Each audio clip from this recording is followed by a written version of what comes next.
What's going on, guys? Welcome to the Unveil Your Story podcast. We've got Julian Tabares all the way from an hour away joining us for the podcast. This has been a long-awaited episode because I've known him my whole life. Literally. And so now we're finally linking up to actually record something together. I just got back from Australia last night. A little jet lag? I'm honestly not even jet lagged. Like, for real, like, it's crazy. My mom was like, no, like, I'm not even lying. My mom was like, aren't you so tired?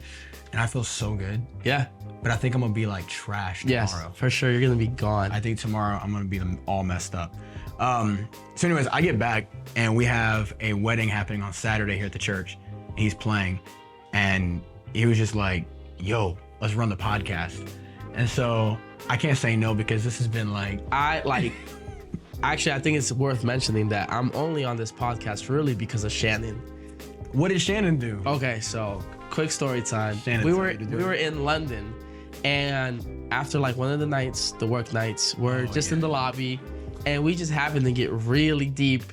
And Shannon goes, Julian would be really cool to have on the podcast. And I probably asked Martin like 6 times to have me on.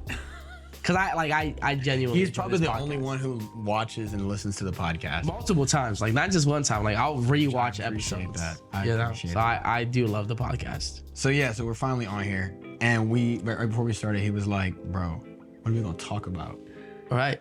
And so I've been saying this for a while, ever since you told me. We're just gonna shed conversation. Shed conversation. That's what's going. We have to let them know what that means. Shed talk. So in the musician community world, there's a term called shed. Actually, fun fact, Martin had a shed for his 15th birthday party. And I remember going to the Martin Libby birthday shed. I think you were turning like 15. No, because I think I actually have a video of that. Chris Titus sent me a video from forever ago. Yeah. I look like a child. Yeah. Yeah, we were all anorexic, skinny. Yes, bro, just cooking up. Just terrible. Bro, we really were so skinny back then. Terrible. I think this is it. Are you actually gonna like edit it and play it? Yeah. If I can, no, this is not it. But if I can find it, I will. Okay. If I can find it, I'm gonna put it in. Because every time I watch the podcast, you never do. I never do that. Just waiting for the picture to come up. I'm gonna put this in here, and I never did. And you can see it here, and then we never see it.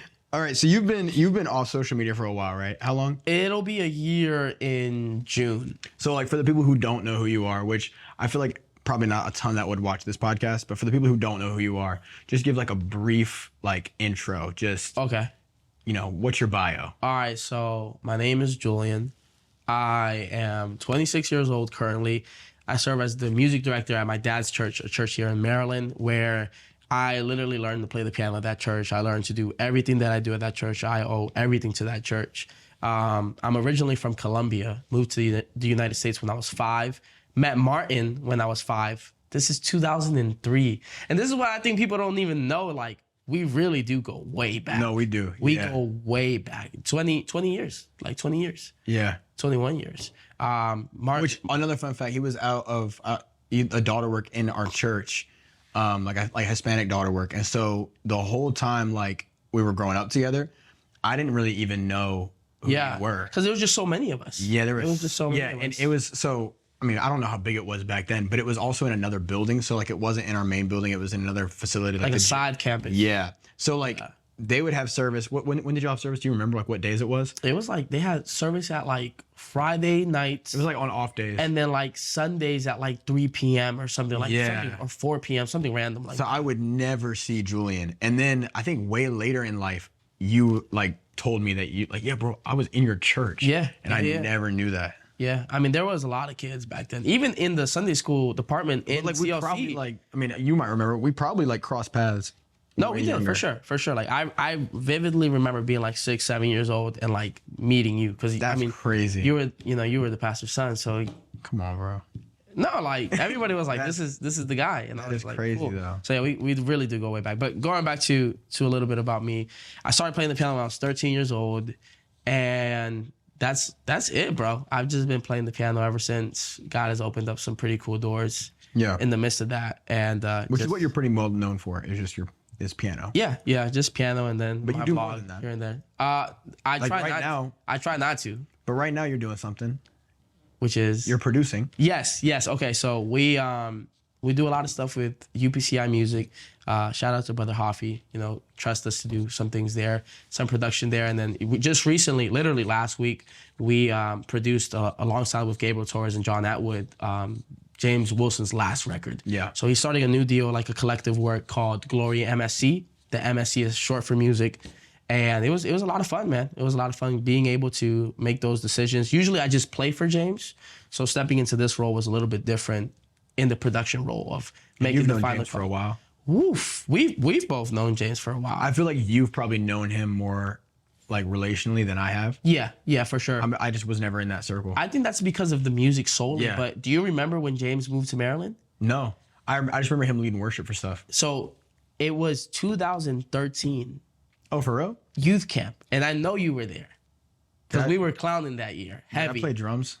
You did play drums. You played drums that year, and I think it's like a morning set. This random kid from like Mississippi just pulls up to our youth camp and is interning at the Statons Church. And that's like the first time we ever got introduced to James. Oh, wow. Yeah, Jeremy McCain was leading worship. Yes. Andrew McCain was there. Like, yes. Yeah, so I do remember that. That was 11 Was years that a Virginia? Was that the Virginia? camp? Yeah. That was the year. Do you remember that we like TP'd the whole campground? So look at the so we just had our 50th anniversary, and we all we had like a banquet where like everybody was like sharing stories. I was gonna tell that story. You should have. Because Bulldog, Brother Wizenhunt, Pastor Wizenhunt. Yeah, that's right. So Some respect on it. So was it the guys who TP'd or was it the girls who TP'd? I think it was the girls. I think it was the girls who TP'd because we had to go out there had to go clean it up. Yes, and so look, so the girls TP'd the entire campground. I don't even know how they did it, but they TP'd the entire campground, and so we got like woke up to go clean everything up as the prank. And so we go out there and we clean everything up, and then we go into the sanctuary and get all these instruments, the drums, drums, toms, everything. The kick drum and cymbals. We went down in front of the girls' dorm, and then people were like on the in the sanctuary were like stomping on the ground, and we were like the dorms were like under the sanctuary. Yeah. So we're like playing the instruments, beat on the drums, and screaming and yelling. And the girls were freaking out, and it got so loud that like one of the girls started throwing up everywhere. Bro, you remember this? Yeah, bro, I remember all. That's like so crazy. I feel like camp was so different when we were younger, bro. Yeah, it definitely was. We were so bad. It definitely was. We were so bad. Yeah, I don't think kids act up like that now. No. Or else they're just way too strict. No, bro. No. That's so funny. The youth camps that I go to, like as a musician, yeah. I'm like telling the kids like go make trouble, like go out, like do like egg the youth president's car or something. Because that's all what stuff makes memories though. To be honest. Yeah, we had great times, man. That's funny because I remember like when I was young, I feel like that was way more. I mean, I went to camp in here, and then I went to camp in Mississippi as well with my family from the South. Right. And it was like, bro, pranks all the time. That's what made camp. Like bad pranks. Yeah. Like ruining people's clothes. I actually remember one year. You probably don't remember this. My wife actually told me about this. One year, you put icy hot on all of our underwear. It was like the people that you were staying with. Yes, like you guys all went into the dorm, put icy hot on all of our underwear. No. And then that next day at church, we were all just losing it. That's cap. I did not do that. But I did have icy hot put on my underwear. Okay, then you were probably with us. And I know who it was. I don't know who it was to this day. It was Dylan. That makes sense. It was Dylan. Bro, do you not remember this happened to me in my he went into my dorm, put icy hot, and it was on everybody's stuff, but I didn't know that. And then me and TJ were like going around camp like we were gonna fight Dylan. Oh, I do remember that. Ben stood up in front of us and he was like, "No, man." Yeah, and I'm telling y'all, me and Martin, we've got it figured out a little bit. But back in the day, those camp days, yo, I almost fought Dylan. Terrible. I do remember dumb. that. I do remember that, and it was over a girl too. Nah. Yes, it was. It had something to do with the girl. Nah. I think that was the underlying tension. Yes, that's what it was. It was the underlying tension. I remember all of that. But that's so funny, we're so glad that the Lord definitely never gonna make it on this podcast. No, none of that. We're gonna cut it and then just pick it up here. All right. So we got your name. You're from Maryland, repping Maryland, which honestly, y'all don't even know this, but there's so much that comes out of Maryland that's just like making stuff happen. Musically, crazy stuff coming out of Maryland. Yeah. I feel like Maryland honestly covers from coast to coast. Yeah. We've got California representation. People in California, people all the way across. Yeah. Indiana. Some of the best musicians here in Maryland. Work at your dad's church. You're helping out. Honestly, you are like killing it at your dad's church. I love home. And I don't even know if a lot of people really know that. No. That would know you as like, No. you know, a musician and going and traveling around. So like, just briefly, what is that about? Because, you know, you've lived the travel life, like every weekend going somewhere, you know, never being home. And then now you're like, yeah, I'm home. Did you have to do that, or was this a decision that you made? Well, every time that we would travel, every time that we would talk to my dad about it, or pastor in that case, he would always say, like, you could always go, but you have to be back for church. And obviously, like, growing up and being younger, that was always the worst, because it's like, that meant that there's sometimes that we needed to take red-eye flights, or we needed to leave at like 3 a.m. to make it back for church. Yeah. But looking back at it now, that really was something that grounded us and rooted us, because no matter what, we always had to be home. We always had to be home. And it looking back at it now that I'm much older, it makes a lot of sense. And it really helped me and Gabriel. For those that don't know, if there's this kid named Gabriel Torres, he plays bass. He's also out of our church. He grew up there. So just having those like boundaries of like, hey, like, you can do all that stuff. And he would always tell us, like, besides all, like, you have to be a blessing to your home. Yeah. You know, like, you have to take care of your home before you can go and do stuff everywhere. So he just always put that in our minds, that it's very important to take care of your home situation. You know, especially when you need to, because if I wasn't home, he would need to play piano. So I think that's key too, because you say something that's like hard for some people to get is, my pastor said that I had to be home every single service. And that's not the case for a lot of people that get to travel out. Right. They have that flexibility of like, they have big teams, they have big communities, stuff like that. But if you're gone, your dad's the one picking up the slack. Which, by the way, he's probably not even complaining. No. He's probably not like, Julian, seriously? No, never. And there was like, there has been various opportunities that he's like, oh no, like, you gotta go. You missed the whole weekend, like, you go do that.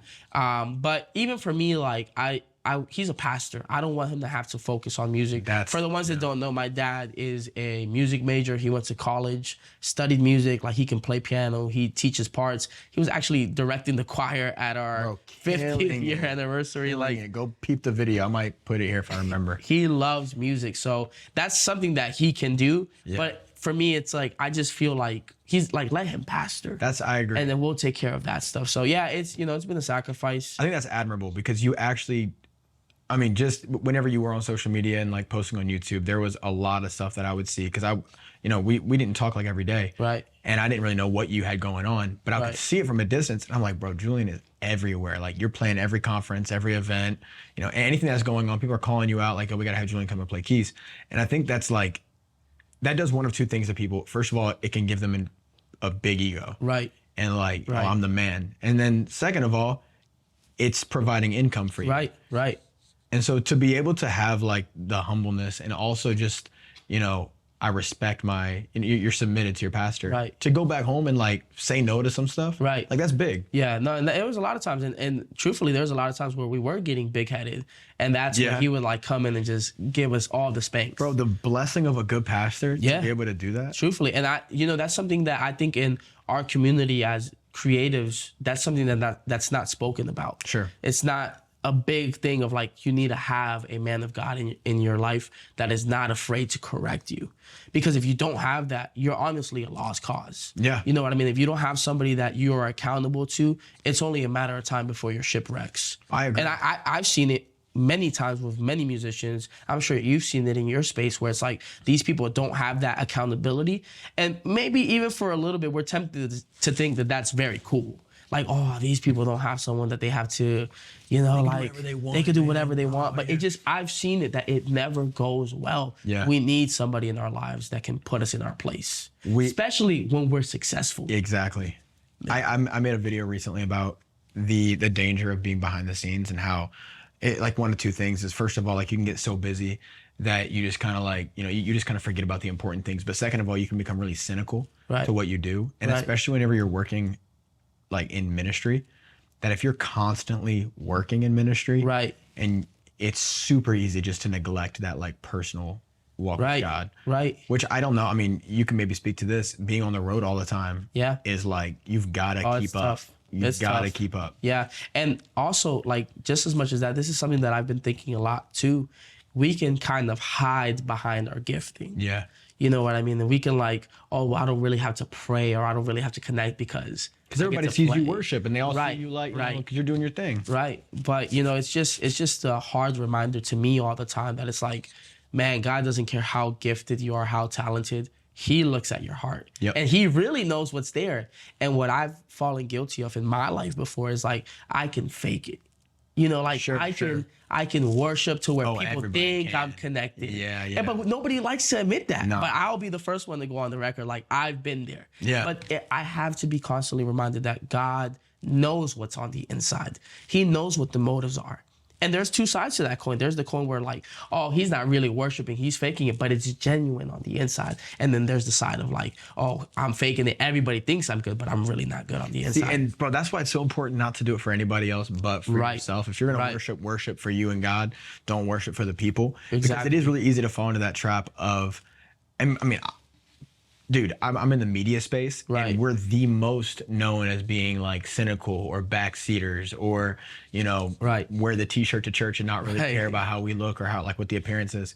And so I think there is this stigma, even like within our own, you know, whatever, that we don't worship, we don't get out in front. But then there's the flip side where I do worship when I have the camera. I've seen it. And I sometimes will overthink and be like, I don't want people to think I'm faking this. Right. And so I was telling Shannon, because like every event that I go to, I'm just the same. Like I'll worship. I'll put my camera up. Right. But then I'll have so many people come up to me saying like, oh, I just really appreciate how much you worship. Then I'm like, Shannon, I don't want people to think I'm like faking it. Right. Like I'm doing this for the and that's and true. Then, so then she told me, she was like, well, if you even start thinking like that, it's not going to be genuine anymore. Right. So like you just can't think like that at all. And it's such a trap. It's such a slippery slope. Yeah. It's true. You have to do it for him. You cannot do it for anybody else. And so there's also like the side of it, Martin, where it's like, if you start to like get a little bit off course, you don't have to beat yourself up. You know what I mean? Like, we're all human. We all have our struggles. We all have the things that we deal with. It's okay. Like, don't beat yourself up. Just get back on course. Yeah. You know, I feel like for me personally, like the times that I have gotten off course, I'm so hard on myself. I'm Julian, like, da-da-da. It's like, no, it's okay. God's grace is sufficient. Just get back on. You've been hiding behind the instrument. Yeah. You haven't really been tapped into your prayer life. You haven't really been tapped into your devotional life. Just get back on the course and you'll be okay. Because your dad's been a big proponent of that in your life, helping you just kind of redirect. There's been so many times where he's pulled me to the side. He's like, I know where you're at right now. Mm-hmm. I'm like, what are you talking about? That's so valuable. What are you talking, bro? That's why, like, for me, and this is just gonna be like a real podcast. This is how we talk in real life. Like, it's just like this. So we're letting you guys into how we really are in real life. For me, it's I've gotten great opportunities to work at amazing churches. Like, I'm very grateful and thankful for all the opportunities and doors that I've gotten. But one of the things that has kept me at home is the fact that I know that my dad doesn't see me as a piano player or as a music director. Not to say that anybody that has asked me to do anything hasn't, but I know that when it comes to him and I, it's 100% about my soul and not about what I can offer to the church.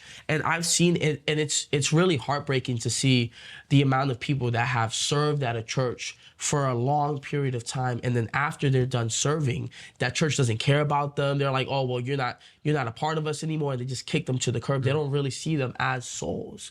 And I think that it's super important to have people in our lives that don't care how gifted we are or how talented we are. The only thing that they care about is, are you right with God? And if the rapture were to happen right now, would you make it? Because it doesn't matter how gifted you are, how much you can edit or arrange or play.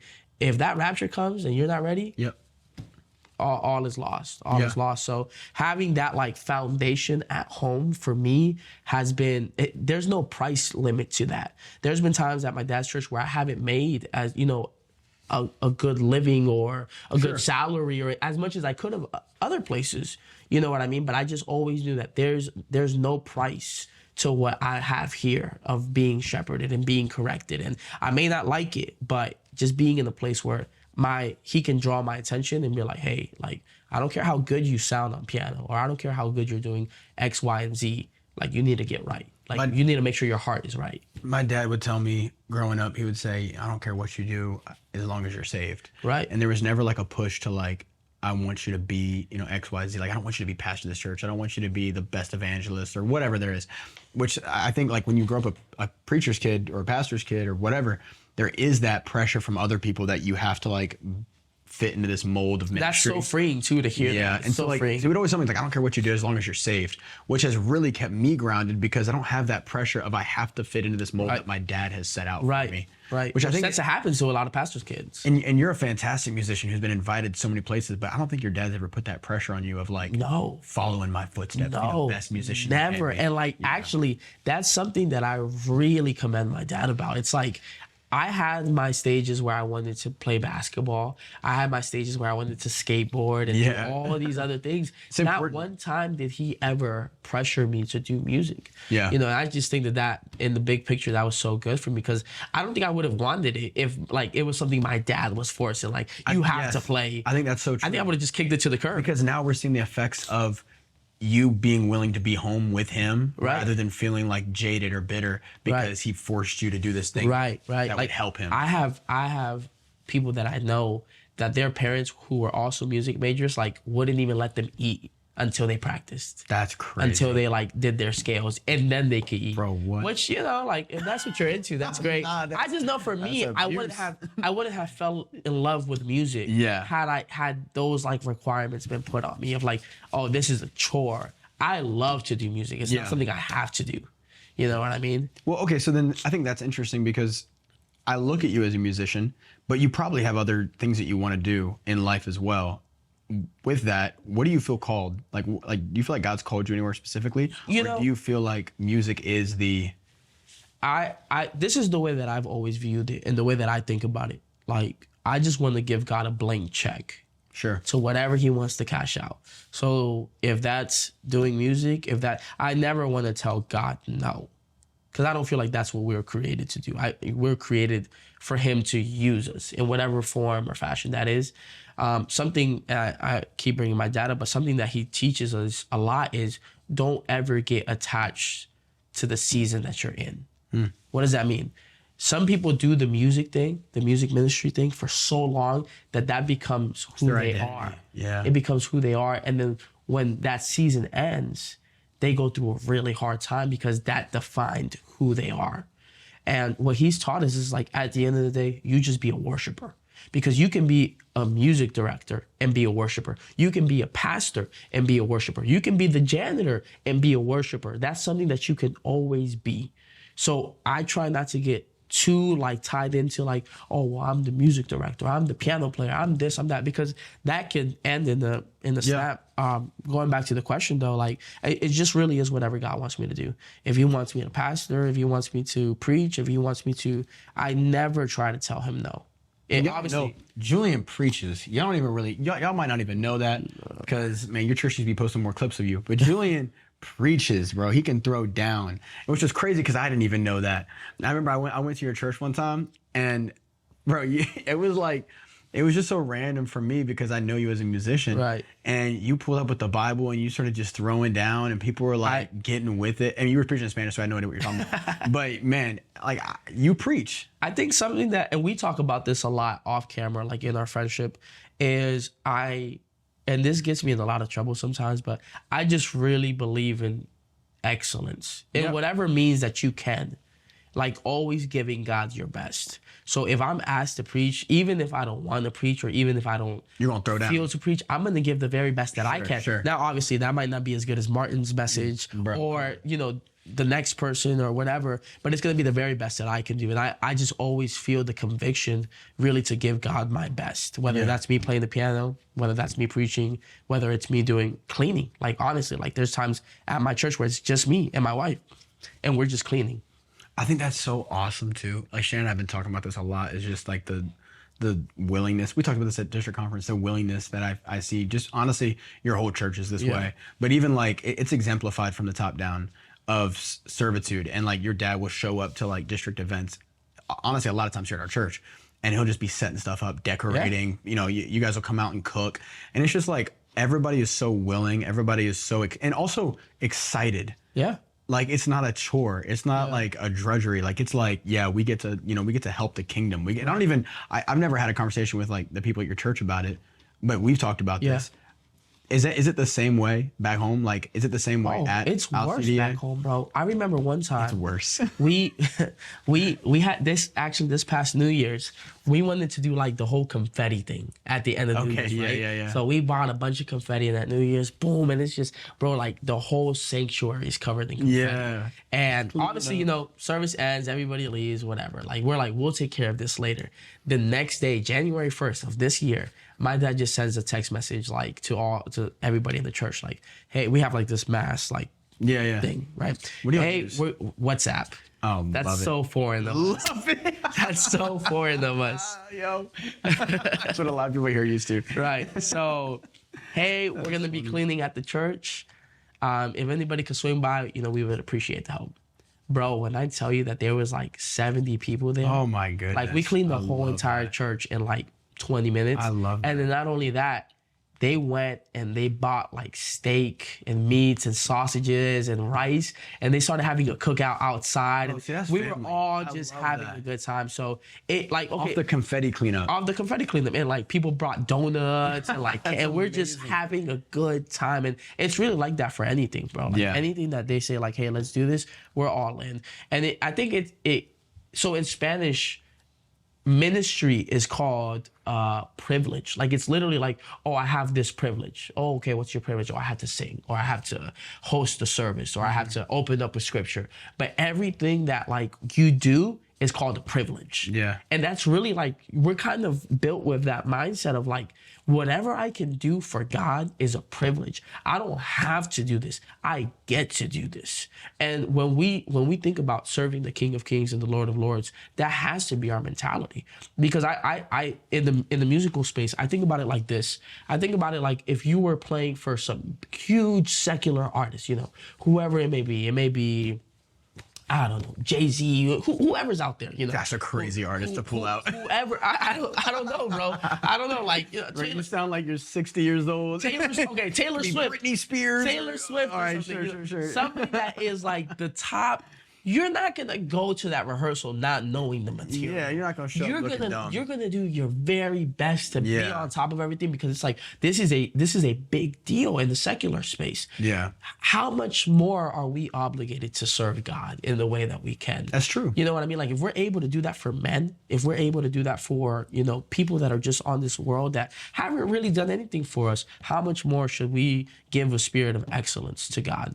It's kind of one of my pet peeves when people are like, oh, like, that's what people do, like learning the material, like that's like for the world and stuff. It's like, no, like, I'm gonna show up and just like, we're gonna wing it and your spirit's gonna move. And bro, that goes into everything. Like Solomon's temple was the greatest thing. Yeah. And Solomon wasn't in the world. Like he was one of God's children. Like he had the greatest and the best. And I think that sometimes we take a backseat, like, oh, we're just the church. Oh, we're just this. We're not like, no, like we can have excellence too. We can operate at a high level with excellence as our offering to God. Agreed.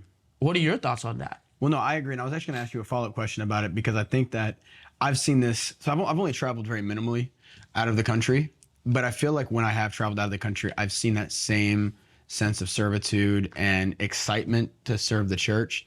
And I'm not even totally like prepared in terms of like education to really speak to this thing that I'm going to bring up.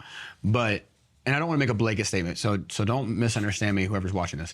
But I feel like that sense of servitude and just humility when it comes to serving the church, and also like how you're talking about the privilege, the excitement. Yeah. I feel like it's almost lost here in like Western society, where like American churches just aren't as excited to show up at for a 4-hour prayer and then clean up or whatever. Right. It's just like it's not necessarily in our culture. Yeah. To get excited about that stuff. Right. But you know why that is? That's what I hope you tell me. It's because we're so comfortable here. Yeah. It's really, that's really what it is. Like, I mean, I was only in Colombia for 5 years. I mean, I was barely there. But my dad tells me of like services where people would literally walk for 2 days to get there. Yeah, like that, like that's crazy. Like Bro, No AC. People hopping on YouTube. No they're AC. They're not going to walk for 2 days. Yeah, like there's no, or they're catching the live stream. They're not even going to church. Who cares who's preaching? But it's because there's a sense of urgency in these foreign countries, bro, that like, I actually need God. Yes. Like I with the way everything's laid out on the table, I will not make it if I don't have God. Yes. And that brings an urgency of like, I'm desperate for God. Versus us, you know, here in the United States or in Western culture, like you said, we have great jobs. This is going to sound really bad and don't take it the wrong way, but out here in the Western culture, we don't really, quote unquote, need God. We do. We all need God. No, this is a great point. I agree. Our jobs bring us so much stability that we're like, we're good. I agree. We're good. We don't need him to be our provider. And it's not until something crazy happens in your life that you start calling on his name. Right. And this is such a real conversation too, because the desperate need for God hasn't. I'm sure it's there. And for some people, but overall, we're so complacent. Yeah. We have everything we need. Everything is convenient, which convenience takes away from that need. Yeah. And so when you think about like, I need God, well, what do you need him for? Right. Like you need, okay, so provider, okay, you've got a great job. So you've got the provisions all figured out for yourself. Cool. Okay. Health. Peace. Okay. Health. Yeah. Oh, I got great. I got, insurance. I got everything all taken care of. That's fine. Right. So then you start looking at the other stuff and it's like the peace, the joy and all that. But then you can even search for that in other areas. Right. The reality is that you have a desperate need for God, because when you start consuming, as in this culture, when you start consuming other things to get all of that stuff, you find yourself way down the road. It might not be right away, but you find yourself so empty and lacking. Yes. So empty and I've been there. Yeah. I've been there many times. You're like this empty little shell trying to you show up to church and you're like, I don't feel nothing. Right. Because you're not seeking. Yeah. Because you're not desperate for it. Yeah.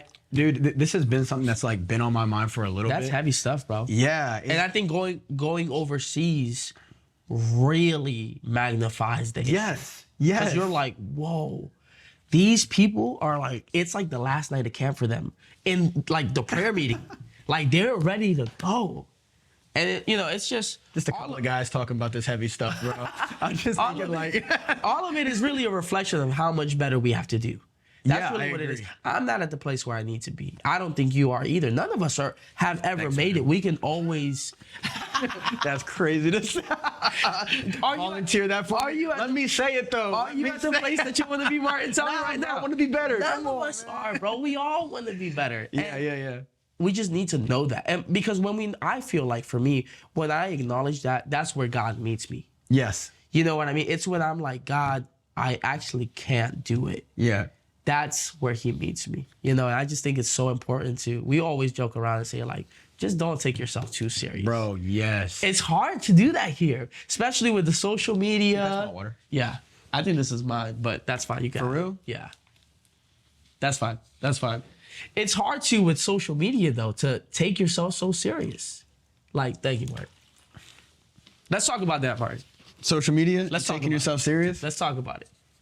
Just the whole in general. Now, hey, listen, I'm going to go on the record and say, I don't think that social media is the worst. The people say oh, Julian's not on social media. No, it's just for me. Personal decision. It was just for me. I think social media has a lot of pros. Yeah. I also think it has a lot of cons. Yeah. And just for me, it was just something that I was like. And I agree. And I think a lot of people would probably follow suit if they weren't so addicted to the stimulation, the effects of social media. It's a huge dopamine injection. And it's just I think that we've become so dependent on, we literally just talked about this, but let's go into it because it was a good conversation. I think we've become so dependent on constant need for brain stimulant that we have no idea how to go a second without having something entertaining us. Right. And it doesn't even, bro, it's so crazy, the bar for entertainment, how low it is. Super low. You don't have social media. We're talking about how he was like, yeah, when I go to a red light, I pull out my phone. Yeah. This man, the most used apps, email, text. That's all I have. Most used apps. That's all I have on my phone. And that's what he's consuming. That's his entertainment. Yeah. This is bro's Instagram. Yeah. And so I'm thinking the bar is so stinking low that what we consume is just junk. Yeah. And we can't hardly stand in a line. We can't stand in an elevator. We can't even have conversations. Yeah, literally. It's hard. Just for me at dinner to not like pull out my phone and just check it. It's like it's not even like there's something going on. I just need to see if anybody texted me. Just in case. Just in case. Yeah, I don't want to leave them hanging. I've heard of like there's actual like a scientific term for it, but it's happened to me multiple times where it's like you feel like your phone vibrates. Oh, it's called ghost. Oh, what is it? Never mind. Go ahead. No, it's like a legit term. Like it's I mean, like it's serotonin or something like that. This was also back like when phones, like this wasn't even like a new thing. Like this was back in the day. Yeah. Like when iPhones didn't even exist. My dad was talking about this phantom. Oh, dude, this is like another term for it. Sure. Phantom rings or something like that. Anyways, it's like you feel but it's your body telling you like, no, like you need to check it because maybe somebody did. Yeah. And it's like, bro, like for me, why's my leg vibrating? That just seems so toxic. Is that not so? Yeah, bro, that can't be good for you. It's not good for you. That cannot be good for you. It's so crazy. So it's just, I'm part of the problem though. Like when my whole job is social media and my whole job is to get people like hooked on social media. Think about this all the time, the dichotomy of like what I want in life versus what I give. Right. I'm like, dude, I appreciate social media. I appreciate what it does. I'm like way into marketing, way into like the creation aspect of stuff. But then on the flip side, I'm like, bro, there's so much danger to what this is. Heavy. And in all honesty, like I'm ready for the day when I just it's free. Hang it up and I'm just done. Free. Isn't that crazy? Free. I guess I could do that right now. Well, we were right. What we were talking about earlier in our conversation prior to the podcast is I was telling Martin like the excitement of the unknown. Yes. Like the excitement of not knowing what's going on. I don't even in know what people's that's life. like. It's so crazy because then you really start to live your life for you. Bro, what about not even the excitement of what's going on in people's lives? What about the excitement of not knowing what's going on in the world? Yeah. And how it's like we have so much information at our fingertips that we don't even need to have. Right. Like, bro, I was thinking about back in like the 40s when stuff had to be like put in newspapers for people to or you had to mail somebody. Yeah. And like wait like a week for them to the anticipation. Like that's beautiful. Like to me, that's America beautiful. didn't even know World War I was happening until it like appeared in a newspaper one day. Right. To not know like war is happening. Yeah. Like that's insane. So I think there's like the good and the bad to it. Like it's good that we have access and we can like we're more aware of two-edged sword for sure. Yeah, we're more aware of what's going on. But then there's this like negative side where we're constantly being pumped full of junk all the time. And stuff that we don't even want a lot of times. I don't need to know every single thing that's going on everywhere to make me depressed. Right. Like I don't need that. Right. But that's how these big corporations get their money. Big time. And something that we were talking about as well is like, okay, cool, you want to get off of social media. You want to, not be on your phone as much. But then what do you replace it with? Yep. And that's really like, that's where the challenge is. Not only getting off of social media or, texting less on your phone. Or we were talking about our screen time, man. Yeah, I'm not going to say what mine That's not something that I want to share on camera. Even for me, I'm not going to share yours mine. was actually fine, bro. Like, I think yours was normal. Mine was terrible. Like, imagine, and I'm not going to get super spiritual. Like, let's just put all that, like, imagine if the amount of screen time that you had, you were dedicating to a craft or a gift or a new skill. Like, imagine to be able to say, like, That's what Caitlin Dykes, that's what she was saying over in Australia. She was talking about, like, putting that time into, like, actually cultivating something else. Right. That could be reading. That could be fitness, eating better, taking care of yourself, learning a new instrument, getting more into your biblical studies. Like, there's just so much things. And I was telling Martin the joke of, like, I've been trying to wake up earlier. And last night I went to sleep pretty early, like 10 o'clock, which for me, that's early. Yeah, it's early for me. And I woke up at 6 and I was up for like 30 minutes. I didn't know what to do, so I just know what to do. I just went back to the bed. You're like, yo, this is boring. But that's really what got me thinking, like, okay, like we can replace these things in our lives, but what are we gonna we can cut those things out of our lives, but what are we gonna replace them with? So my advice to anybody that is, even if you just want to try it for a week, if you're gonna do it, find something to replace it with. Like, okay, I'm gonna go and jog, I'm going to go read. I'm going to go practice an instrument or learn an instrument or a new language. Like, whatever it is that you want to do, it's just really important. Because then if not, other stuff that is just as pointless starts to creep its way into your life. Like, I've been on the bad hook of YouTube Shorts, bro. See, that's so. I'm just gonna man of confess. you, bro. You and Yeltsin. Oh One man, of the YouTube shorts. that's so funny. that's my social media. Like I'll get it, bro. stuck on like watching people like rap cars. Mr. Beast giveaways, dude. Like it's so bad, bro. It's really What like about the boredom thing you were talking about? Because I thought that was good too. Yeah. Like we just don't know how to be bored no, anymore. we don't know how to be bored anymore. And like something that it's actually so funny because it relates to social media. I remember when Twitter first came out and we were in high school. Like I can tell you probably over 10 times that I tweeted, I'm bored. Cause even back then, like we were just so bored, bro. Yeah. There was nothing to do. We grew up in preachers' homes, so we couldn't really watch bad TV shows or TV in general. So it was like we were just bored so many times. But it was in those moments for me where like I would go to the piano and I would learn something get new. creative. It would force my mind to be creative. And I was reading a book, great book. It's called Rhythm by Eugene Wilson. Great book. I recommend that book to anybody. And he was saying how we have to kind of force it's a discipline. It's the discipline of boredom to force ourselves to put ourselves in environments where we're bored so that our brain can come up with new things that will take us away from that boredom, but it's in a positive way. Now, when we get bored, the first thing we do, I'm guilty of it, even with me being off of social media, we get on our phone. Yeah. Who can we text? Who can we call? What social media can we get on? What TV show can we watch? What movie can we watch? That's like our instinct. Like that's what and it's really the easy way out. And I think like this is a podcast for creatives. I think we're really stunting our growth with that. You know what I mean?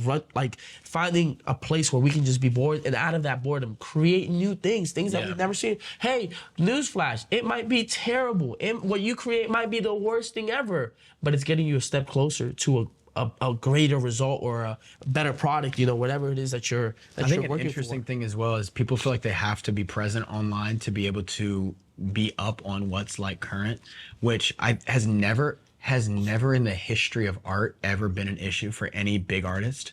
Like you think of like Picasso, Rembrandt. That's so true. I've never thought about that. Never looked, probably never was consuming like major amounts of art of the current artist. That's heavy. And like made some of the best works. That's still relevant to this day. Today. So what we have right now are artists making, you know, reproductions of other people's art, all current. Right. None of it's going to stand up to the test of time. It's all going to be, you know, forgotten about in a year. Go.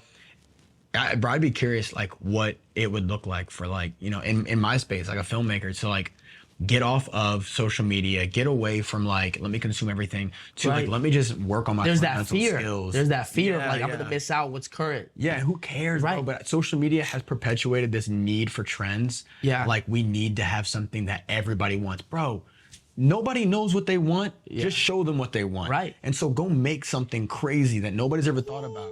Just because you're not like saturated with what everybody else is doing. And I'd be curious. We can get deep. But before we get deep, because I do really want to go here, there's a music producer that I know creates amazing music. He won't listen to other people's music.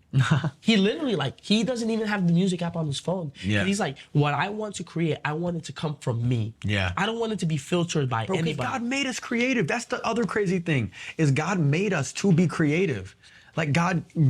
This is what if you have a skill in these like areas, you're a skilled musician. That's not because you watched other musicians play. It's because you sat down and you learned your instrument. And God gave you that talent and ability and you're skilled in it. So why do you need to go look at all these other people to be able to create something good? That's, bro, I've never even actually thought about this. And nuts. What I wanted to get deep into is the fact of, in the creative space, like we're talking about, creating art that speaks to you first. Yeah. And then speaks to other people. I have been so guilty, especially when I was on social media, posting videos that I knew other people would like. Yes. And that didn't mean anything to me. I was like, this doesn't speak to me, not the slightest bit, but I know it's gonna do well. I know I'm gonna get reshares, and it would. And that's like the danger of the creative space with social media that we're in, is we get our dopamine from the love and the affection of others rather than from the craft itself. Yeah. You know what I mean? Where like back in the day, these greats that you mentioned, they were getting the dopamine of like, wow, I just created this. It speaks to me in such a deep way. Yeah. I love this. And then from there, it touches other people, it blesses other people, and that's great. But it starts with them first. I think as creatives, we need to come back to the place where it's like we're creating for ourselves first, and then that is touching the masses. Which I don't think there's anything wrong with taking inspiration or like studying good creative people. At all. I just think that when you're like so like just obsessed with what is current, what is trending, what is something that's going to get me more likes and more shares, right? That's where you've missed the mark. That's where you've really failed. And it's funny because I do this when I'm running somebody's account. Right. I have to be up on trends because that's just what it is. But personally as a creative, I hate that. Yeah. Like, I don't even I just recently started posting videos that I actually enjoy making, which is just like 4x3 static shots of like where I'm visiting. And I like to, I just like to put those together. But they don't even perform that well on Instagram. Right. And it's funny because it's like, I like making this. Right. Like, this is good for me. And, sometimes it does make me sad. I'm like, man, nobody likes this. Right. Like, I thought this was sick. Yeah. Nobody's sharing this thing. That's a very real thing. But I think we have to be okay with like, the other day I was in my house and I didn't have to learn any material for any conference or any live recording or anything. And Martin, for like the first time in such a long time, I just played.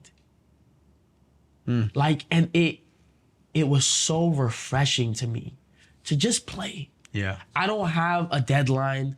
I don't have something that I have to finish for somebody. I don't have something that I have to learn because I'm about to go somewhere. I literally just sat there for the first time in years.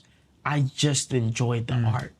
Like how I used to before I did anything, before I did a live recording or a tour or a conference or whatever. I just used to love it. And I would get home from school and I would just go to the piano and just have fun. Yeah. We need to get back to the place as creators where we're having fun again. No, I agree. That's really hard though when it becomes financial. And when you start to see financial benefits from it, it's hard to like keep those two things separate. I envy the people who are like not getting paid and doing it sometimes because they have the most fun. Like, man, like there's no pressure here. Right. Like, and don't get me wrong, it's such a blessing to be able to do what you love and also get paid to do it. But there is this, as with anything, there is this like, you have to stay so grounded in what you are. Yes. It becomes work. You have to find time on your own to be able to go and just fall play. in love. Just exactly. Fall in love with whatever it is that you do. Man, that's really good.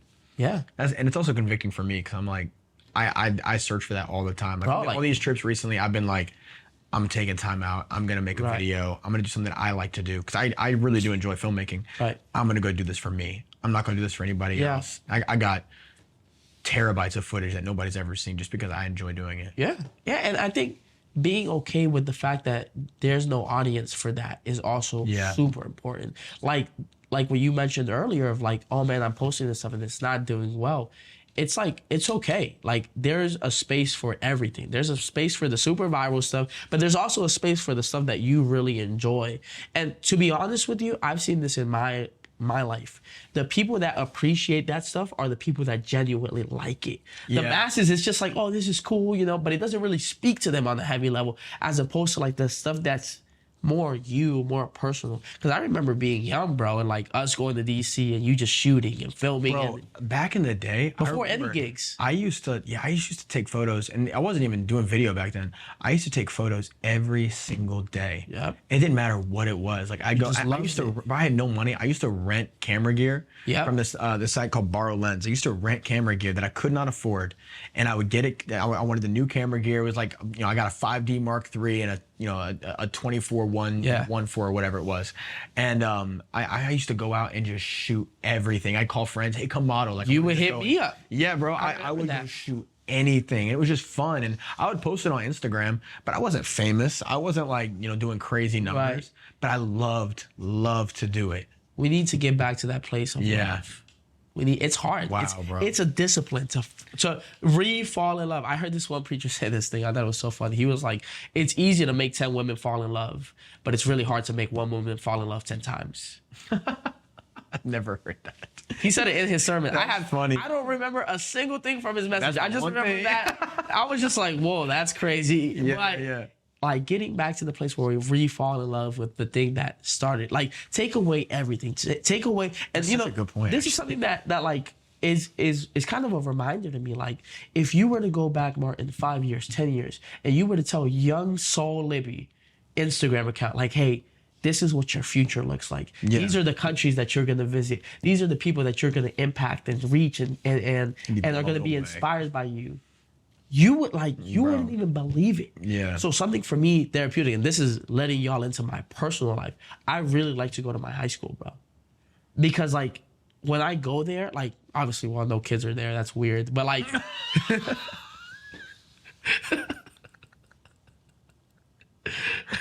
bro, come on, man. You can't cut none of this out. This is authentic. This is authentic. Come on, man. This is real. That's weird. But I was like, when you said that, I was like, It's because you looked at me and I had to clarify. But okay, like sure. You after go school back. hours. Yeah. I like to go look because I get it. Like even just like walking the sidewalk. Reminder. It reminds me of like a time where like none of this happened. Like there was no traveling to conferences. There was no live recordings. It was all about Jays. And it was all about Jays. It's all about That's Jays. true. That's true. And it's just it's so like it puts my feet on the ground of like, bro, it wasn't always like this. Don't forget what it used to be like. Yeah. Don't forget that there was a time where it's like you would go to a districting and you would do everything for free and you would give 150%. I forget who I was talking to about this, but that's like a really good point because we get so caught up when you start getting paid for stuff like this, you get so caught up with the expectation, like I deserve to make this money. Right. And it's like, bro, like a year ago, you were doing, a full camp, for $100. Right. Like you were okay to like, not make anything, which I don't. I think that you should be paid what you're worth. Right. But like to have the attitude of I deserve this or I'm expected That's this. dangerous. It's dangerous. It's dangerous. And I think people should always be treated fairly. But I think that in general, we should always, like you say, we should remind ourselves of like, hey, like, bro, I came up from actually loving doing this for free. We came up from nothing. Like my first event I ever did, I did it 100% for free. And they gave me like a little like love offering at the end. It's like $100 gift card.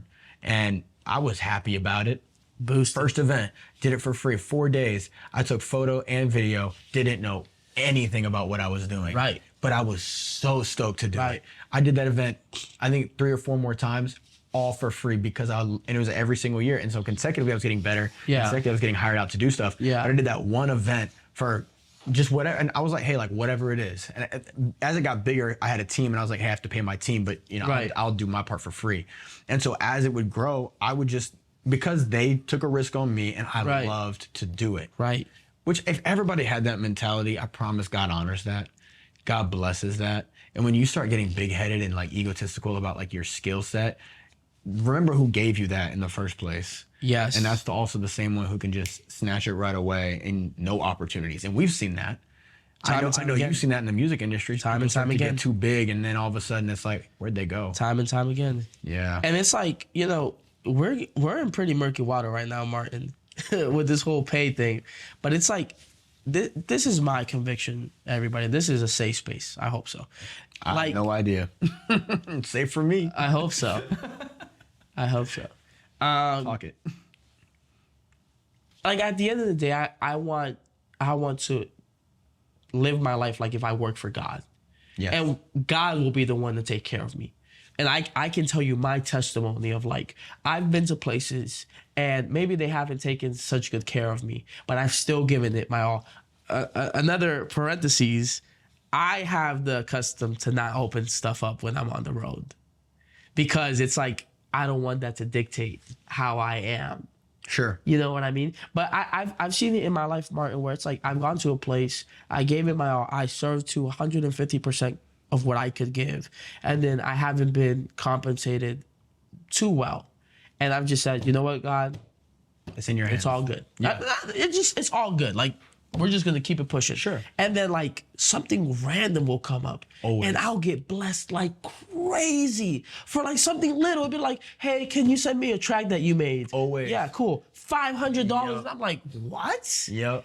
So he always makes up the difference. I'll never forget, bro, like being, doing big events and doing it for like it's so funny. I'm actually about to come out with a video where I just kind of break down like pricing structure on like as a creative, like what you should be charging for. Which we're not saying like you shouldn't do what you're worth. Oh, for That's sure. not what we're saying at all. For sure. Like Martin still makes it. He pays the bills. Y'all Still. should charge. He still pays the bill. I still pay the bills. I think we're good. I think humility should come first before you send your invoice. And oh man, what was I saying? You were gonna do a video about pricing. Yeah, but I forgot what I was gonna say before that. So I would be doing these events for very, very little. And it was because, first of all, I was like, I love doing what I do. It's a blessing to get to do this. And second of all, I'm also probably one of the more like understanding like creatives to work with. And I'm like, what's your budget? Let's just work within that. Sure. I'm not gonna pay my bills, but maybe I'll be able to eat. Right. And so like I'm super like lenient with that stuff. So I'd be doing this. And there's one guy in our church, I'm not even gonna say who it is, but I just don't want to private. But never had a conversation about this. He never knew that. Randomly, I think probably like 6 or 7 times would send me like $500. Like awesome. Like every so often. It would always come at the right time. Whenever I'm like, bro, I gotta pay rent, or oh dude, I gotta pay my car payment. Like it would always come when I'm like hurting, and I'm working. Right. And he would just be thankful for you. I lead worship, sends me like money. Thankful for you. Awesome. Like, dude, that's like, bro. And I would always ask, like, man, like, what's going on? Right. He's like, it's because I love you. Right. Like, that's so wild. Right. And he doesn't know. Like, this is somebody I'm so not connected with in terms of like personal life. Yeah. He has no idea. Yeah. I've heard it said. Just to shout out you. I've heard it said that God keeps good books. God keeps good books, bro. He needs to come and do my books. For real. God keeps good books. How we doing on time, bro? Bro, we're chilling. Let me see what we got. 57. I'm more concerned about the battery. This is about halfway. Yeah, we're actually rolling. We got 65 minutes on that. All right. Good. I mean, we could wrap. We haven't even touched this stuff, bro. Nah. I asked you one question on here. All right, let's keep going. 2 questions on here. Let's keep going. These are all like whatever questions. I mean, I know some of these answers if you want to talk about them. But these are like... It's for them. This is like if we didn't have anything to talk about, we would hit on these questions. I knew we were going to be good. We've been going for how long? Almost an hour. We talked about some good stuff. Yeah, we've actually hit a lot. Okay. You just what about somebody random? Hey, yo, show the peeps. That's the boy right there. If I can, I'm gonna throw it up. Bro, where's he at? That was at Landmark like a long time ago. All right, let's hear some questions. The random joint. Random joint. All right. So we got, this is like standard questions I just had like interview for people. Okay, so number 1, personally and then musically, who has had the most influence on your life? My dad. I figured. Yeah, I knew that was gonna be a no-brainer. All right, besides your dad, because you can say your dad, and then explain why. But like aside from your dad, who would be like, yeah, I've looked up to this guy, or I've looked up to this, this group or this artist or this person or whatever. Talk about your dad first, though. Nah, I know. Shouts out to dad, bro. Shout out to dad every day. Every Antonio's podcast that I'm on, I always talk about my dad. Bro. It's crazy. I know. I just gotta give out around this dude. And it's funny because like we spent the whole like first quarter of the podcast talking about your dad. Is this gonna be a 2-part episode? Bro, it might not be. It might be the whole thing. But I'm with it. But we could 2-part it. I'm with it. I just hate 2-parting because part 2 never comes out. Never. I'm still waiting on some podcasts. Anyways, for me, man, super big influence to me, Ty Tribbett and GA. You know this. I think that's so funny. Yeah. That is like... And it's also, bro, it is Ty Tribbett. And when I hear y'all say Ty Tribbett... Yeah, that's weird. Oh, my God. Stop doing that, It's like not even how he says his own name. It's people like in the Midwest. Bro, stop saying Tribbett. To Ty Tribbett? Oh, stop saying Tribbett. It's Tribbett. Bro, it like, okay, so Ty Tribbett. Israel Houghton? Oh, yeah, that was crazy, too. Ty Tribbett is from New Jersey. His drummer is from Philly.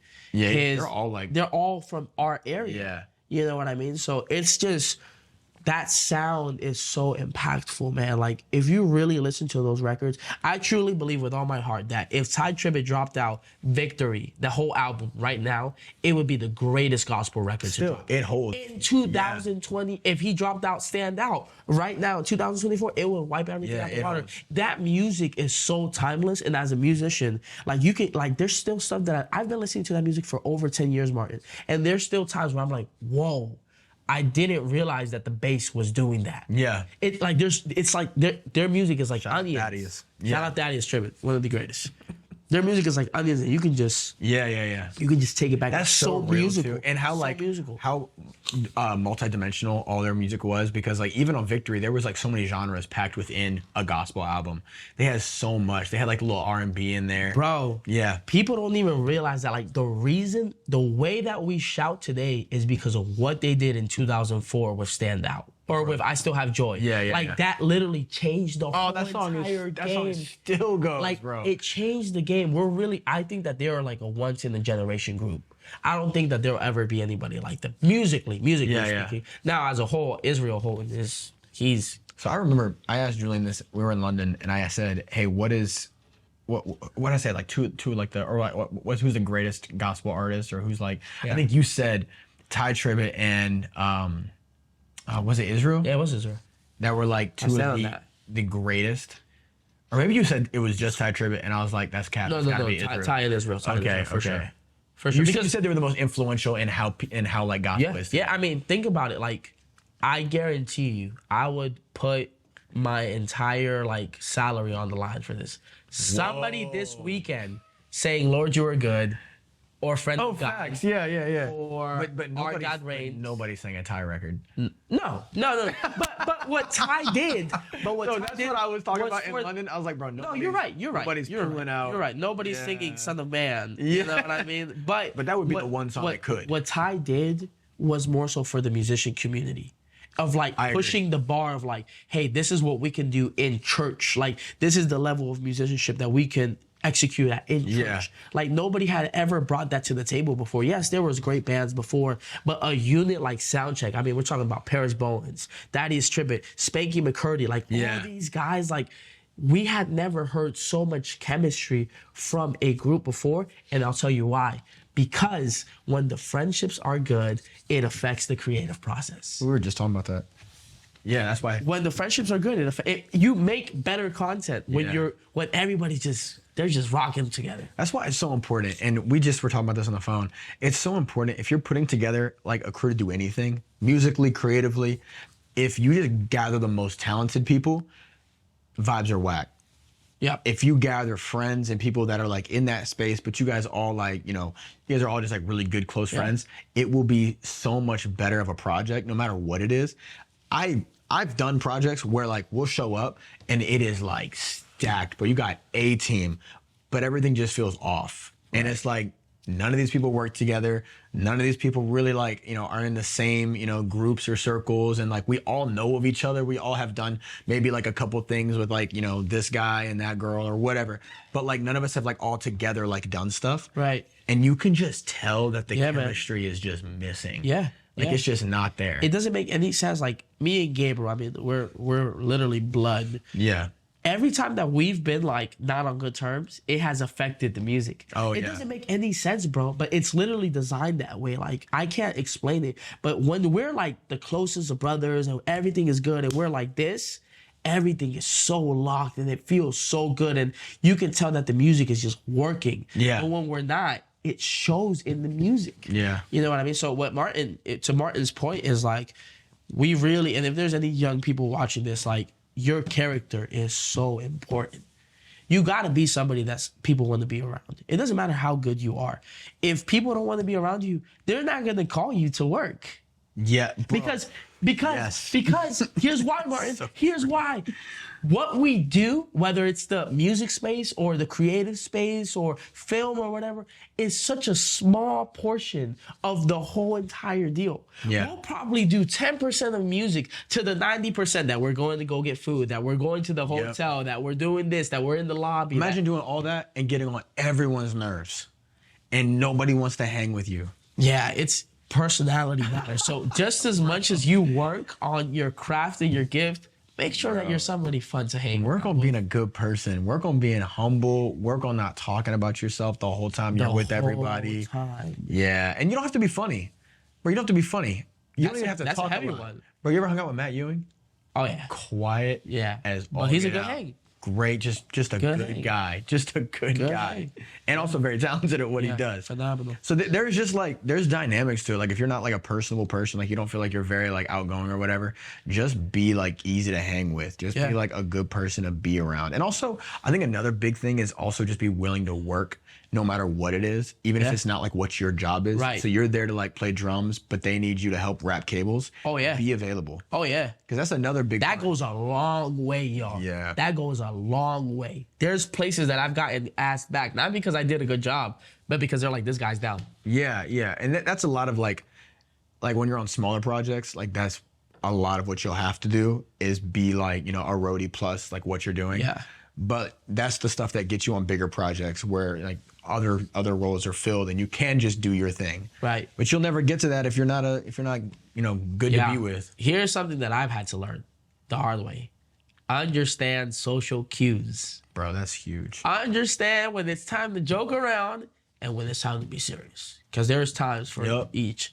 When I was younger, I would go crazy and not know, and just make jokes. But there's a time and a place for everything. And at the end of the day, like if you're getting paid for something, that's what makes you a professional. Yeah. That your profession is the craft that you're doing. So if you're receiving any compensation, you are a professional. Can we agree on that? Like, Agreed. Is that if you're getting paid to do your work, then you're a professional. Because I was thinking about it the other day. Like, what is it that makes professionals? Because at least in the music space, it's like you're only considered a professional. It's like, oh, if you play for so and so, or if you play for this person, you're a professional because that's a professional. I would say professional is if your majority income is based off of what you do. That's what I'm thinking. I don't think I mean, let's agree on that. You could get paid to like do something random. That doesn't make you a professional. Yeah. But if your majority income is based upon what you do, let's agree on that. That's it. So you're in the professional environment. You have to be professional. And trust me, I'm the first one to clown. But Martin has been in situations where it's not time to clown and I'm not clowning. Like it's like, oh no, it's serious. This is serious time and we need to get X, Y, and Z done. So let's make it happen. So just understand social cues. Know time and place for everything. My dad would always say, leave before they want you to leave. And so like one big thing about like that's good being with like large groups of people is some people just don't get the whole like, all right, I'm off to bed. And they'll be like staying out till like 4 a.m. And then you've said more than you want to say. And you've admitted to things you don't want to admit to. And that's heavy right there. You started making fun of people. You start getting that's gossip. heavy right there. And then like, you know, next thing you know, it's the next morning and you're like, I feel kind of sick. Like it's my first time hanging out with all these people. Gross. And they know me a little too well and I've said a little too much. Leave before they want you to leave. And then they'll always want you back. That's why I left socials, y'all. Yep. Bro, that's so funny. This man blew up. Randomly went what's funny is like 100 followers. I stopped being on Instagram like for a while. Yeah. And then I came back. That was hilarious. Blew up and then left again. Because when you were first on Instagram, like what was your followers? The first time I deactivated my account, I had like 4,800. So 4,800 followers. Yes. My bad. No, it's fine. That is right. 4,800. Yeah. Just for the people who are like just slow at it. 4800. Because you left at 48. But when you came back, you left at? Oh, when I left at 50,000. 50,000. That was like, I was probably back on social media for like 8 months. And that's because you were making those reels that everybody liked. Yeah. And that's something I liked. Yep, you were. I'm on the record. Hustling. And I'm on the record. I remember he was telling me, he was like, yeah, bro, I would like batch reels. Like I would like, when I knew I couldn't post, you'd like make a bunch of stuff and then like. Yeah, so like, I mean, obviously like with the travel schedule, there was times where I was like, okay, I know for a fact I'm not going to be able to post any. Because the goal was back then was post every single day.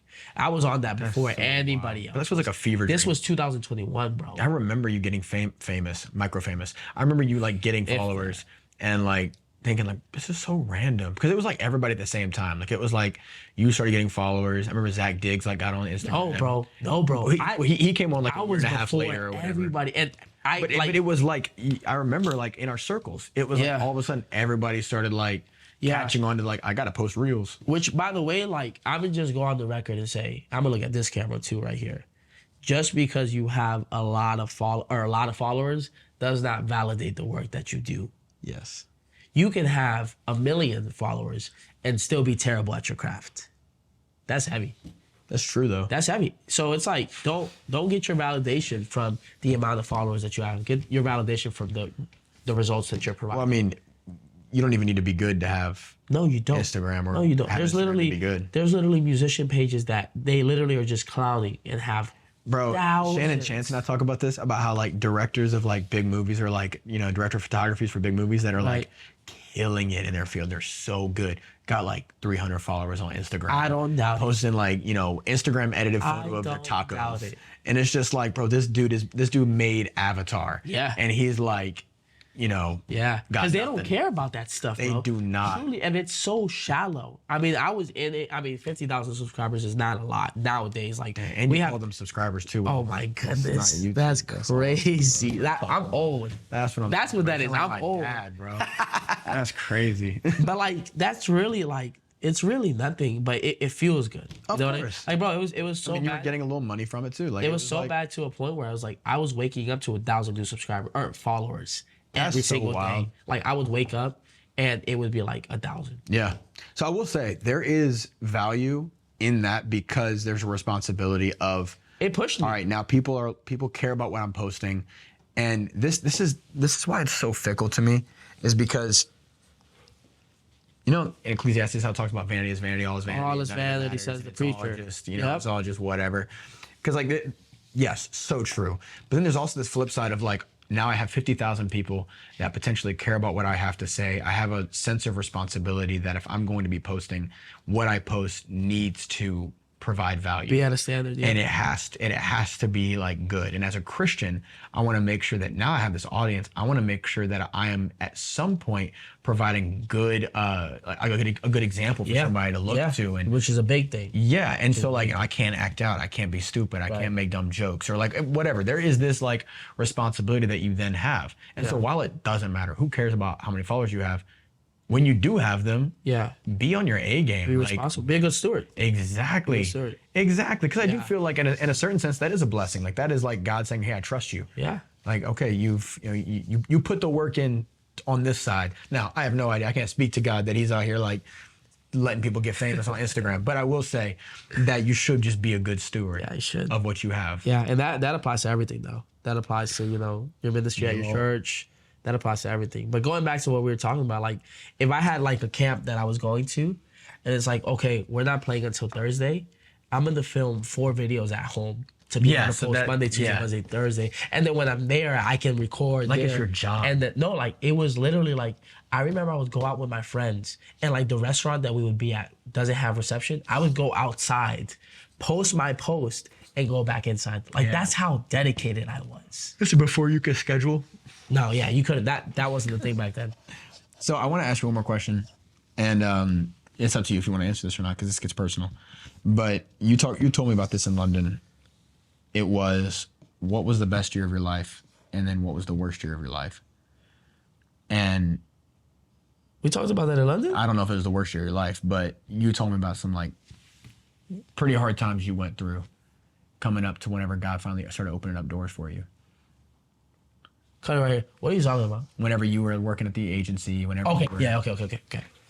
Okay. So there was a couple of people in my church that were in real estate. I just think it's so funny. Sorry, that was just so I was just funny. so confused because there's so much stuff that I've been through, Martin, that can literally be everything. That's so funny. I thought you would like catch on what I was saying. No, that would be an easy cut though. All right, let me ask it again though. Okay, let's do it. All right, so I want to ask you this question Uh-huh. because we had this conversation in London, and it's personal, so you can talk about it if you want to. But what was the worst year of your life, and then what was the best year of your life? And maybe not like in totality, like this was the worst and this was the best, but like what's something that just stands out to you? Right. Well, I think one of the worst seasons that I've ever been through was a season where I wouldn't even say that I was money hungry, but money was definitely something that I was like, I wanna make sure I do well financially, which that's not bad.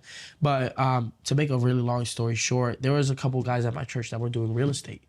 And I always like saw that they had really nice cars and always bought like the nice shoes and everything. And I was just always like, man, that's really cool. I wish that I could, you know, have what they have. So an opportunity came up where I was with the owner of like the real estate company. And he said, hey man, like, you know, you're a pretty personable guy. Like, how about you work for us? And in my mind, I'm like, that's it. Like, I'm going to make so much money. I'm going to be a baller. And pretty much what ended up happening, Martin, was like being in that field, and shout out to anybody that does that. But for me, it was making me have to pick. Like, you either pick your ministry or you pick what you're doing. Like this new career. Yeah. You know, which could be very well, but in the beginning it's not. You know, it's a huge grind in the beginning, and you don't see good money for a while. And it was just constantly like back and forth, back and forth. I would be late to Bible studies at church. I would have to miss prayer sometimes because I was out showing houses and stuff like that. And it became to a point where I was so miserable in life because I knew that I wasn't fulfilling what God wanted me to do, right? So around that time was around the same time that I was going to get married. And I got married, and literally 2 weeks into it, I'm just like miserable. Not because I'm married, but because of like that constant pull, that constant, like, it was like a tug of war in my life, like the business career or Which ministry. also a massive transition in your life just happened. You just got Oh, married. yeah, massive. And so even at this time, for more clarity, like, this was 2019, you weren't doing music full time. No. Were, what were you doing? Did you have a job? I was still working at my dad's church, you're but it working. wasn't like, Yeah. it wasn't, you know, like crazy. You're working at the church. This is like, how old were you? I was 21. You're 21. Yeah. And you were like, bro, you were young. Nothing was really popping were off back single. then, like it is now. Yeah, like you were making a conferences, ton of stuff money. like that, it wasn't like that back then. And so like the picture I had whenever you were telling me this story, because it was such a crazy story too, to like think of like where you are now, which we all have like these, from the mud stories of just like, something happened and it's something snap, whatever. But I didn't even know any of this was going on. No, I was yeah. at school at this time, and I remember hearing that you got into real estate. Yeah. And I was like, that is so random. Like, that doesn't even make sense. Bro, it was so hard to get that license. So hard. It's also expensive. Bro. Like, especially when you like aren't making a lot of money. Which, like, the music stuff was kind of like funding all of that stuff. But so you, tell me, like, what you were doing back then was just like little things. Little things, and then like, just working at my dad's church. Like, did you gig out at all? Like, that stuff wasn't a thing back then. Like, there was really no conferences, like, and stuff like that. so I remember I worked in real estate for a whole year. This is prior to me being married. Yeah. I was dating Angela at the time. Like, we went on the Battle Cry tour, the first one ever. It was Court Chavis, Brittany Scott, James Wilson. Yeah. And I was working real estate during that time. And I remember telling my boss, like, this is a great opportunity. I've never been on tour before. I gotta do this. And he's like, okay, yeah, you could go. And I remember I went. I didn't answer a single work call while I was out there. I was tour boy 101. Yeah. I was living my life.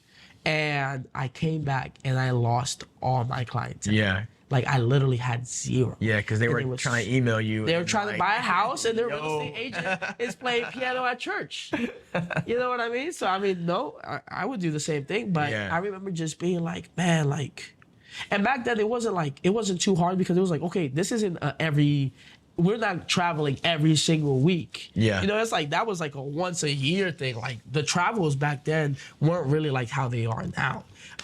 So fast forward to me getting married, I'm just miserable. I don't feel like I'm fulfilling that excellence that God like requires of me at my local church and the things that I'm doing. And I remember 2 weeks into being married, I went to a anniversary service of one of our friends, and there was a preacher there who preached the conference, and he asked me, he was like, hey man, like, how have you been doing? He knew that I was doing real estate. He's a good friend of ours. And 1 second. Yeah, bro. I'm getting emotional. Nah, I'm kidding.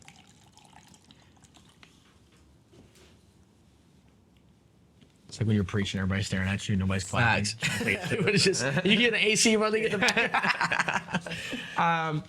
He asked me like, hey man, how's it going? And like, one thing about me is I'm just kind of like an open book. Sure. It's pretty bad, but like, if you're gonna ask me how I'm doing, like, I'm gonna tell you. I'm gonna tell you how it is. Yeah. So I just told him straight up. I was like, Which hey, nobody, by the way, wants to know when they ask you how you're doing. No, but he did. He did though. Yeah, He did, yeah. though. Like, yo, Like, man, I knew. yo, everything good? Nah, man. Oh, Okay. all right. All right, later. He asked me like, man, like, how's everything been going in real estate? Yeah. Like, how's it been going? And I was just like, it's absolutely terrible. Like, I genuinely hate my life right now. Like, I feel like I'm supposed to be doing this and the finances aren't there for it, but I'm doing this. And like, actually, I didn't even tell you this, but around that time in the real estate game, I was about to be like elevated to like a better team that was gonna make more money and have more clientele. So like everything in that world was looking up. Sure. Finally, after like a year of grinding it out, everything was looking up. And I'll never forget this, Martin. He looked at me and he said, "Quit your job." Bro, I just got married 2 weeks ago. Yeah. And I'm gonna quit like a stable job to become a like a full-time musician. Which is a joke back then. But with no conference culture back then. Like this is back in the time where like the people in the state were playing the conferences. They were doing videos weren't even a thing back then like that, really. No, he was just Chase Condon. He was the only one. He was really the only one. So I remember he was like, "Quit your job," and I was like, no, like I just got married. Like, I need to provide. Chance. I don't make enough money to like do this full time. And he looked at me straight in the eye and he said, "Quit your job, jump, and God will catch you." I was so amped. I was just like, let's go. Done. That was on a Sunday. Quitting. I went into work on Monday, went straight to my boss's office, and I was like, "Hey, like Rust. This is the last time that like I'm not gonna work here anymore." That's so wild. But no 2 weeks notice, I was like on site, just crazy stupid faith. And ever since then, bro, like that next week, somebody called me and was like, "Hey, there's a conference here, like can you come?" Bro, God just started opening door after door. And then every year since then has been the best year. How much have you traveled since that moment? Can you like year to year, like what was that first year like for you? That first year after was that 2019? That was 2019, yeah. So it was towards the tail end of 2019. Yeah, because I got married in September. So 2020 is like COVID year. So COVID year. But even then, bro, like this is God's blessing, y'all. I was traveling like crazy during COVID, bro. Like I remember being at the airport in Atlanta, like the week that like everything started breaking out with COVID, and just being like, why are people wearing masks at the airport? This is so silly. Like, this is gonna get over. Like people just need to get over it. But even then after that, bro, like people are like, "Hey, like can you fly in for this? Like we want to do a taping here. Like we want to do this and that." And bro, when I tell you that I started making more money than I was making when I was working in real estate after that, like there was never a drop. Yeah. It only went up from there. God really like He provided to the crazy faith. Crazy faith. Like I remember just thinking like, oh my goodness, like what's my mother-in-law gonna think? That like she just let her, like on paper, like, oh my daughter's marrying a real estate agent, like they're gonna do well. Yeah. And then he quits to become a musician. But bro, like ever since then, bro, God just started opening so many doors, and we've never gone through a hard time financially. And I'm not saying that like to boast or anything, but like that's just how God has provided for us, bro. Like we've never been down bad. Like we've always been able to pay our bills. We've always been able to, get the things that we need to get and do the things that we need to do. Have we always been like, oh man, like let's just go crazy? No, of course not. But like we've never lacked. That's so important. We've never lacked. That blind faith, just kind of like, God's got it. But even like the trust you had in the minister as well, the elder, to be able to tell you like, yo, quit your job. And it like that night, I remember having a conversation with Angela when we got home and being like, yo, like I'm about to do this. What? Oh no. Like just telling her like, yo, like we know that he's a man of God and God is gonna honor his word. Yeah. So like we're really like, God, you let him say it, and we gonna do it. But like, you know what I mean? There was kind of like that assurance of like, hey, like there's some spiritual backing to this, so you're gonna be okay. And that just goes back to kind of what we were talking about at the beginning of being submitted. Like if there's any big decision that you have to make in your life, run to your authority, get their backing, because whatever happens, God is gonna be accountable to the man of God or woman of God that is in your life, and you're gonna be okay as long as you listen to their guidance. So would you say like, you don't have to say this, but would you say like coming out of that season, that worst season, would have been like the best season in terms of easily, bro? Yeah, easily. And I'm like living out stuff now, which is funny too, because you've cut back on a lot of your traveling. Like you're saying no to stuff right now. Now, for sure. That's because God has opened up other doors to where like it was at the point where and I'm just being transparent. Angie, if you're watching this, love you. Like I needed that salary or the travel income to, balance everything out and stuff like that. But God has opened up some great doors and at home to where, I don't really need to be traveling like that. And that's good. Like I want to be home more. Yeah. Let the young guys take it. We let the young guys take it. It's crazy too, because like I entered like that traveling season, like I want to say it was like 2 years ago. Like God really started opening up doors as well. And I'm even like, Shannon and I've had so many conversations. I just celebrated my year anniversary, and I'm gonna make sure it's recording. Shannon and I've had so many conversations about like, I just feel like this season's, it's coming to a close in my own life. Like I love to travel. I love to go out. But I've become very selective with like what I do take versus what I do give to others. Yeah. And so like, I'm blessed to have a team that I can like give that stuff to. Right. But it is tough because there is a sense of worth that you tie into your work as a man, especially. And you were even talking about it, like, what's my mother-in-law gonna think? Right. Like as a man, you want to know I can provide. You want to know that I can take care of this. There's that pressure. And then there's this sense of I'm important because of what I do. Right. And people care. Like, bro, at the end of the day, people don't care about you more than your wife. People don't care about you more than your family. But there's this sense as a man that they need me. Right. They're inviting me because they need me. Oh, they'll find somebody else. Yeah. They'll find somebody else. We're all replaceable. And so all of us. It's so important. And I mean, I'm even learning this. It's so important to invest in actually what is lasting and what is always going to be there. Right. And what's always going to be there if you're married is going to be your wife. What's always going to be there if you're not married is going to be your family. Right. And if you're neglecting any of that stuff in your life, at the end of it all, when all the opportunities are all dried up and nobody's calling your phone, who's going to be when there? the next person comes up? And that, because there's always somebody right behind us. That is always the case. I think that's so wise. And we're like, bro, it's about to be midnight. Yo, shout out. Julian is about to drive an hour back home. I don't live an hour away. I don't know how far away you live, but it's it like just feels 40 like minutes. That might as well be an hour. I mean, I guess. And like if you stop for snacks or whatever. What? Bro, that's about to be an hour. That's me though. That's me, bro. That's weird. Get chips on my 45-minute drive. Listen, y'all, I'm gonna come back. We're gonna do another episode. Put in the comments if y'all want me back. I'm gonna post this on my channel. That hopefully people still like. I want to be back. All right, bet. So we'll be back. That'd be awesome. So before we wrap up, is there anything you'd like to say? Just kind of like a closing word, something you've been like, maybe you've already said it, but something you've been thinking about lately, something you've been like, maybe even something personally you've been doing that you just want to share, and if anybody gets anything out of it. Yeah, as we come to a close, musicians come. Number one, just always be a student. Like, please, always give the very best that you can. Never stop learning. You really do a disservice to yourself when you think that you've made it. You know what I mean? Like, I could be said that I don't view myself this way, but I could be said that I've had some success in the music space in our circles, but I still have so much more to give and I still have so much more to learn. Always be a student. Never feel like you've made it, because that's really where you see the best of yourself. So. That's right. Keep going.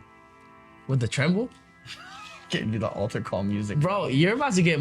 You better stop that before you get monetized. Oh, that's crazy. Oh, yeah, you're right. Yeah, you're right. It's not a YouTuber over here. But yeah, just always be learning. Always learn something new. That's really good. That's really good. You're helping yourself when you think like that. Yeah. Just always be learning. That's it. That's all I got. Thank you for hopping on. Bro, thank you for having me. Shout out to Shannon. We're going to do another one. And, bro, just in time, camera's about to die. We out. That's perfect. Thank you for listening to the Unveil Your Story podcast. If you're watching this, comment down below if you enjoyed Julian. If you back, please. Yeah, if you didn't enjoy Julian, let him know and tell him what he needs to fix. But a lot. No, we're gonna do this again, and we're gonna do it with our wives next time. That's gonna be another episode that we're gonna do. It's gonna be lit. But I appreciate y'all, and join us for the next one. Dang, the synced up clap. Yeah, that was crazy.